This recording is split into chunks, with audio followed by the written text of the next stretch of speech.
Hi, my name is Sana Malik.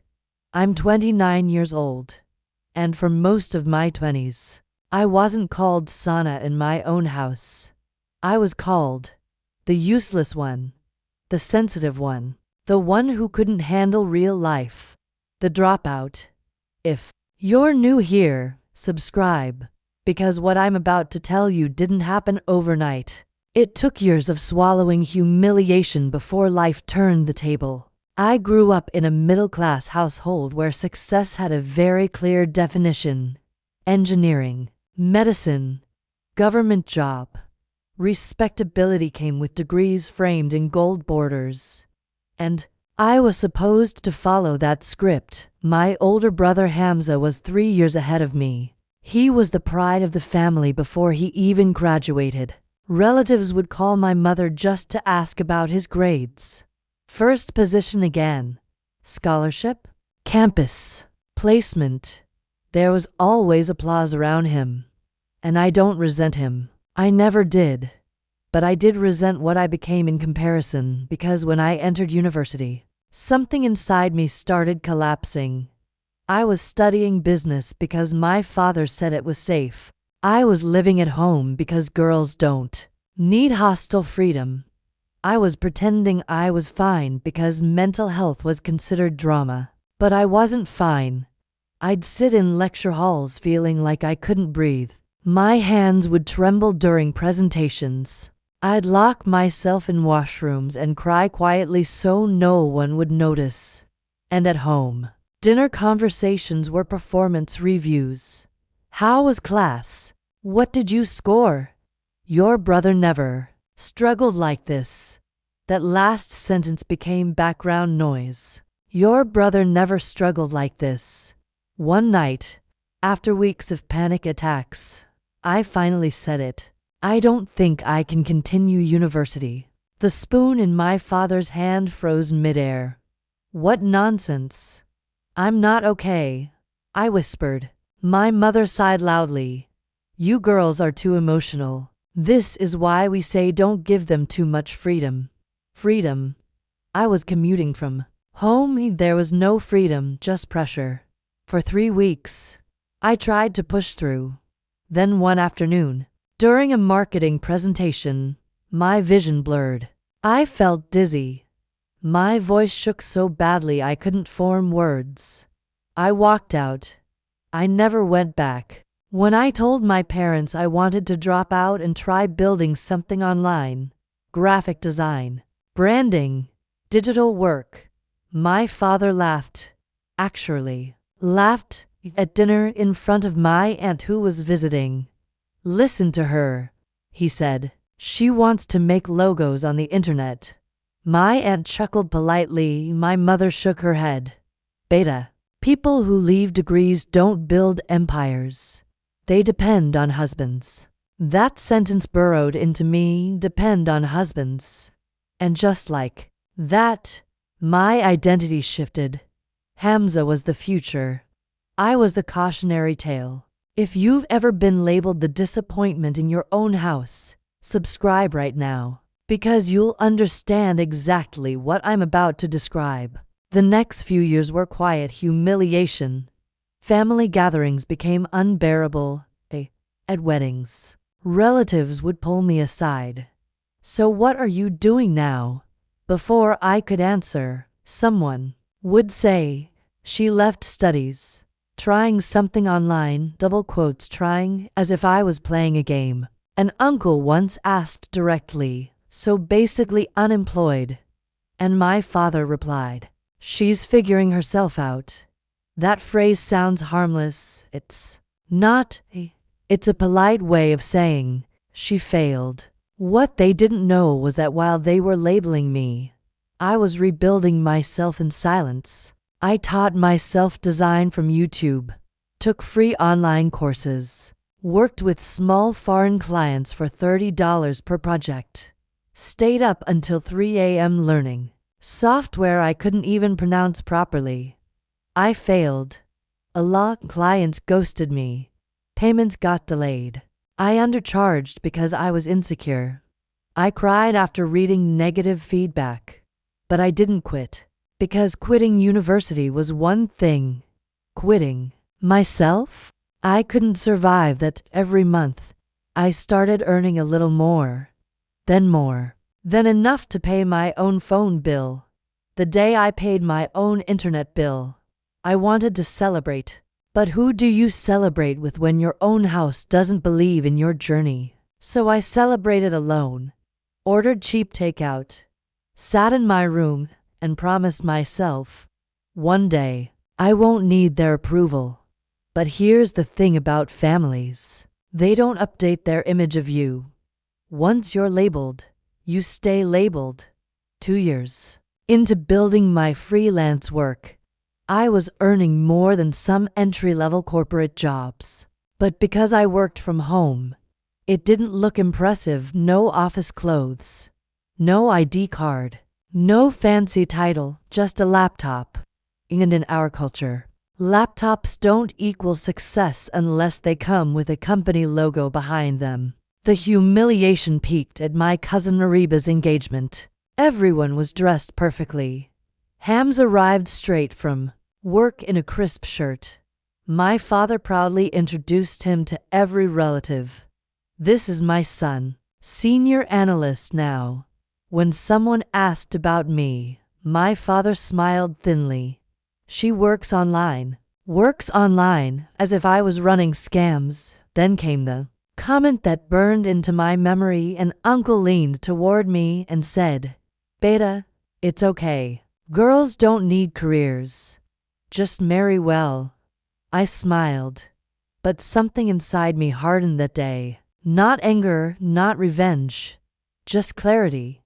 They didn't see me because I didn't fit their definition, and I stopped trying to fit. I expanded my client base internationally. I raised my prices. I started building a small remote team. I didn't announce it. I didn't post about it. I didn't brag at dinners, because something in me wanted to see how long they'd keep underestimating me. And life has a strange way of answering that. Because one night, at 11:47 p.m., my phone rang and everything shifted. But before I continue, where hospital charters and legal paperwork change everything, subscribe. Because what happens next? It's the moment the useless daughter becomes the only person everyone depends on. It was 11:47 p.m. when my phone started vibrating against my bedside table. I remember the time because I was still working. Client revisions. New York time zone. I almost ignored the call. Then I saw the name. AMMI. My mother does not call late. She sends voice notes. She waits till morning. She does not call at midnight. I picked up immediately. Her voice was shaking. "Beta, your father. He collapsed." The next 10 minutes were a blur of keys, shoes, car ignition, and my heart pounding louder than the engine. Stroke. Possible stroke. They were taking him to the private hospital near the main road. I don't remember the traffic lights. I don't remember parking. I just remember running into a hospital that smelled like antiseptic and fear. My brother Hamza was already there. Crisp shirt. Corporate composure. Phone pressed to his ear. "Yes, I'll need tomorrow off. Family emergency." Even in crisis, he sounded controlled. I looked at my mother. She looked small, smaller than I had ever seen her. They wheeled my father past us on a stretcher. Tubes. Oxygen mask. Eyes closed. For a second, everything else disappeared. Labels disappeared. Resentment disappeared. There was just fear, raw, childlike fear. The doctor asked us to wait. 30 minutes felt like 3 hours. My brother paced. My mother prayed quietly. I sat still. Because in moments like that, you either panic loudly or you go silent. After what felt like forever, the doctor came out holding a file. He didn't look at my brother first. He looked at me. "Are you Sana Malik?" My stomach tightened. Yes, we need to discuss consent forms and financial clearance. You are listed as the primary decision maker. The air shifted. Hamza frowned. Excuse me? I'm his son. The doctor nodded calmly. Yes, but according to the medical records, Ms. Sana Malik is the assigned power of attorney. Power of attorney. The words felt foreign. I hadn't thought about those documents in years. 3 years earlier, my father had needed minor surgery. Hamza was abroad on a work trip. My mother doesn't handle paperwork well. I was the one who filled out forms, signed documents, updated emergency contacts. Apparently, somewhere in that pile of signatures, responsibility had quietly shifted. No announcement, no ceremony, no applause, just ink on paper. The golden sun looked at me like I had stolen something. I should be the decision maker. The doctor replied evenly. We follow documented authorization. For the first time in my life, the hospital didn't see me as the dropout. They saw me as the responsible one. And then came the second blow. There is an immediate deposit required before we proceed with certain procedures. My brother inhaled sharply. Of course, I can transfer. He pulled out his phone. Corporate. Salary. Respectable job. Stability. But here's the truth about corporate life no one talks about. Liquidity is different from salary. His funds were tied. Company reimbursements pending. Credit card limit close. Transfer delay. He whispered to me, I'll manage. I didn't respond. I opened my banking app. 3 years of quiet work. 3 years of freelance contracts. 3 years of reinvesting profits. 3 years of not buying luxury things. Just to prove something. I transferred the amount. Immediately, no hesitation, no announcement, just action. The notification pinged on the hospital desk system. The nurse nodded and took the receipt. The doctor said, Thank you. We'll proceed. And just like that, the useless daughter funded the operation. No one clapped. No one said wow. But the silence felt different, heavier. My mother looked at me in a way she never had before, not with pity, not with mild embarrassment, but with confusion. Because confusion is what happens when your narrative about someone collapses. Hamza avoided eye contact. The waiting room became quieter. For the first time in years, no one made a joke about my career and no one said works online. No one said figuring things out. Because reality had entered the room. And reality doesn't laugh at you. It measures you. The surgery lasted for hours. I didn't check social media. I didn't check client emails. I didn't think about the past. I just sat there thinking one thing. I don't want him to die thinking I failed. That thought surprised me after everything. After the jokes, after the labels, after the humiliation. All I wanted was for him to survive. Because resentment and love can exist at the same time. That's the part no one talks about. Round for 12 a.m. The doctor returned. He's stable. We intervened in time. My mother broke down. Hamza exhaled loudly. And I just sat there, exhausted.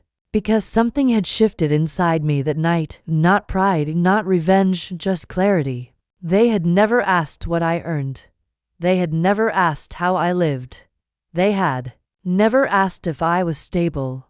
They assumed I wasn't. And assumptions are comfortable until they collapse in a hospital hallway. But the real turning point didn't happen that night. It happened 3 days later at the hospital cafeteria when my father finally spoke. And when a single sentence from me changed the balance in our family forever. Before I move, where the dinner table becomes a courtroom. Without a judge, subscribe. Because this next part, this is where silence stops being quiet and becomes power. *3 days after the surgery. My father was conscious, weak, slow, but aware. The machines were quieter now. The room didn't feel like an emergency anymore. It felt like recovery. And recovery has a different kind of tension. Because when survival is no longer the priority, reality creeps back in. The doctor suggested light food, short conversations, minimal stress. But families don't know how to avoid emotional landmines. That afternoon, we all went to the hospital cafeteria. It wasn't planned. It just happened. My mother insisted we should eat something proper. My brother was on his phone again, answering work emails between bites. And I was sitting there, staring at a tray of overcooked rice, feeling something I couldn't fully name. Not anger, not satisfaction, just awareness. For the first time in my life, I wasn't the smallest person at the table. When the nurse came by and said, "Your father is asking who handled the payment," everything paused. My brother straightened up. "I'll explain," he said quickly. We walked back to the room. My father's voice was rough, but his eyes were clear. "Who paid?" he asked. It wasn't aggressive, it wasn't suspicious, it was direct. Hamza answered immediately. "I was arranging it." The nurse interrupted gently. "It was your daughter." The room fell silent. Not dramatic silence, the kind that makes your ears ring. My father turned his head toward me slowly, and for a moment, I saw something I had never seen before. Uncertainty. "I didn't know," he said carefully. "You had that kind of money." The sentence wasn't praise, it wasn't admiration. It was confusion. And that's when something inside me decided not to stay small anymore. I didn't raise my voice. I didn't cry. I didn't attack. I just said 4 words. "You never asked." The words didn't sound powerful when I said them, but they landed like truth always does. Heavy and impossible to ignore. You never asked. You never asked what I earn. You never asked how my business works. You never asked if I was stable. You never asked how I pay my rent. You never asked how many clients I manage. You just assumed. Hamza shifted uncomfortably. "That's not fair," he said. "We were concerned about you." Concerned. I looked at him calmly. Concerned people ask questions. No one interrupted me this time. No one laughed. No one made a side comment. Because this wasn't an argument. This was evidence. My mother spoke softly. "We thought you were struggling." "I was," I said honestly. "In the beginning. But I didn't quit." That sentence lingered in the air. I didn't quit. I quit university. But I didn't quit myself. And that's a difference no one had bothered to see. If you've ever felt invisible inside your own family, subscribe. Because this part matters. My father looked at me for a long time. Not evaluating. Not correcting. Just looking. "How much do you earn?" he finally asked. It wasn't greedy. It wasn't probing. It was almost hesitant. I told him. Not the exact number, but enough. Enough for the room to shift. Enough for my brother to sit straighter. Enough for my mother's eyes to widen slightly. Silence again. But this silence wasn't mocking.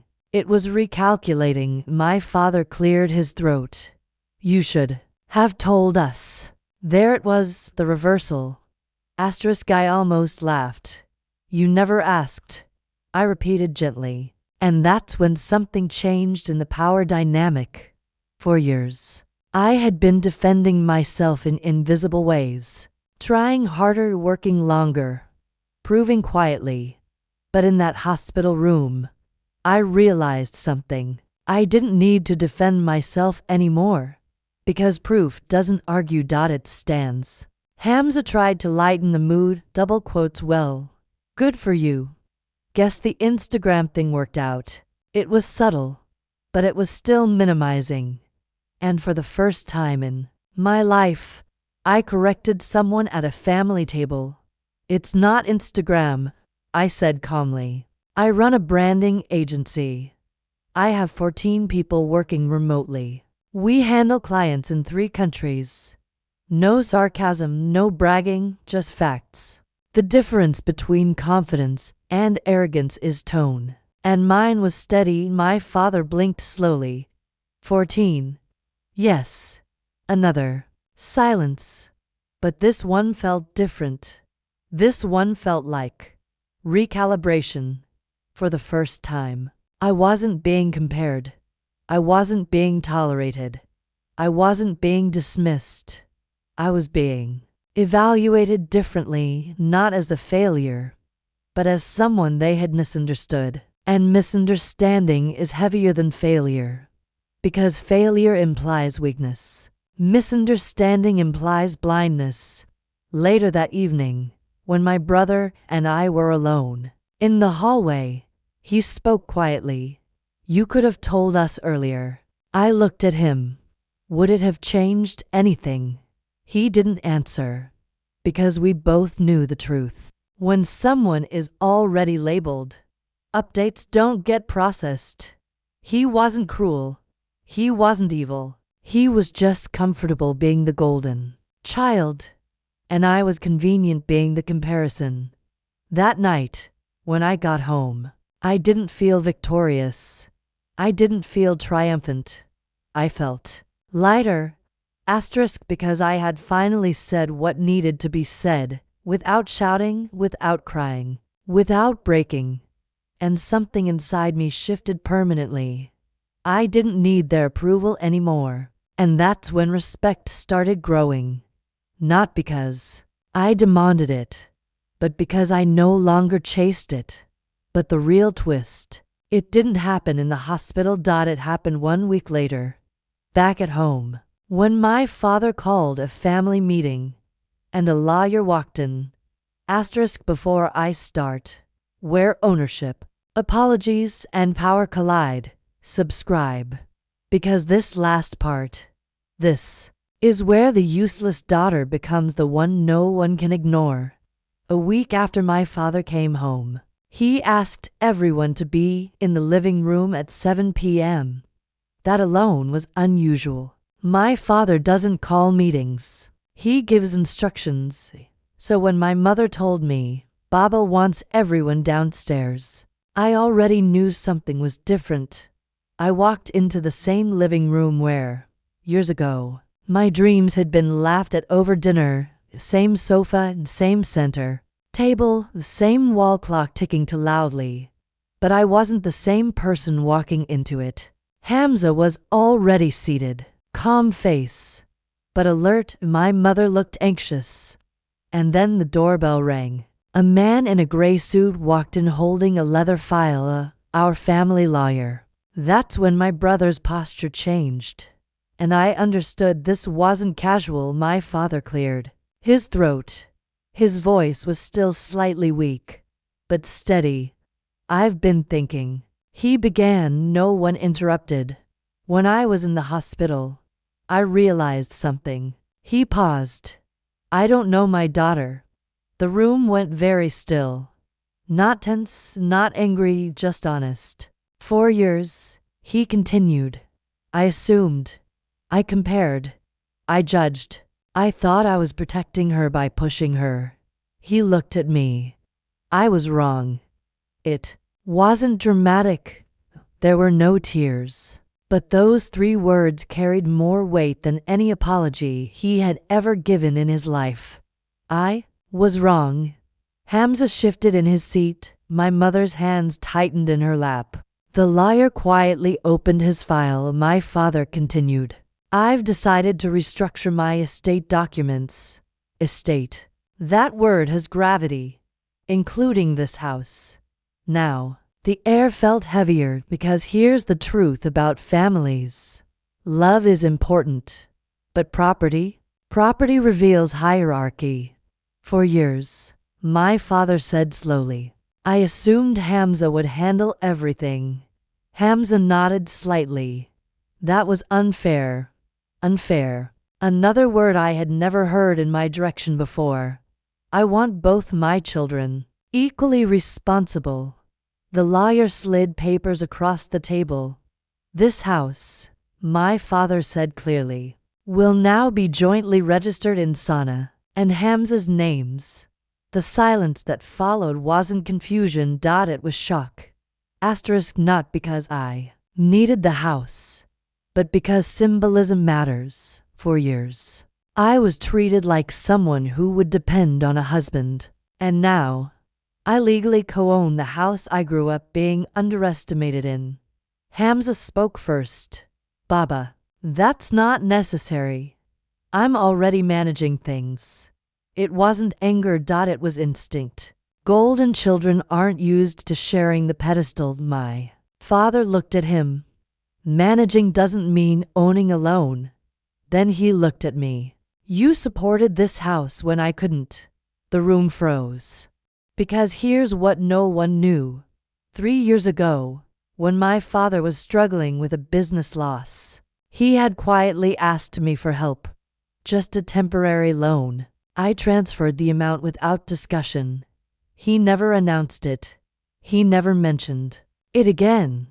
Because that didn't fit the narrative. It didn't fit the story where I was the unstable one. And now, he was acknowledging it. Out loud in front of everyone. I didn't give you credit then, he said. I should have double quotes credit, respect, recognition. All the things I had stopped chasing. I didn't feel triumphant. I didn't feel like I had one. I felt balanced for the first time. The scale wasn't tilted. Hamza looked at me, not angry, not resentful, just processing. Because when narratives collapse, it takes time to rebuild them. The lawyer explained paperwork, the signatures, witnesses, formalities, and as I held the pen, I realized something quietly powerful. I didn't need this document to prove anything. I had already proven it. But this wasn't about property.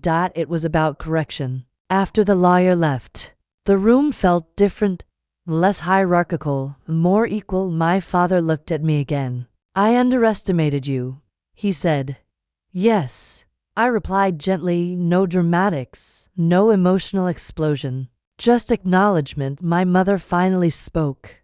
We thought we were guiding you. I know, I said. Because here's the complicated truth. They weren't villains. They were conditioned. Conditioned to believe certain paths are safe. Certain careers are respectable. Certain daughters need protection. And anything outside that script feels dangerous.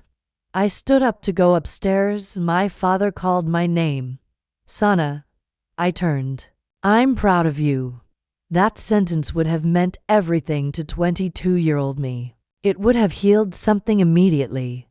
But 29-year-old me didn't need it to survive anymore. Still, it felt good. Not because I needed validation, but because it was earned. That night, in my room, I sat on my bed and thought about the last 7 years. The panic attacks, the humiliation, the jokes, the silence, the late nights, the doubt. And I realized something important. The real victory wasn't the house. It wasn't the apology. It wasn't the lawyer. It was this. I didn't become bitter. I didn't explode. I didn't sabotage. I built. Quietly. And when life asked who was capable, I didn't need to speak loudly. My actions answered. So now I want to ask you something.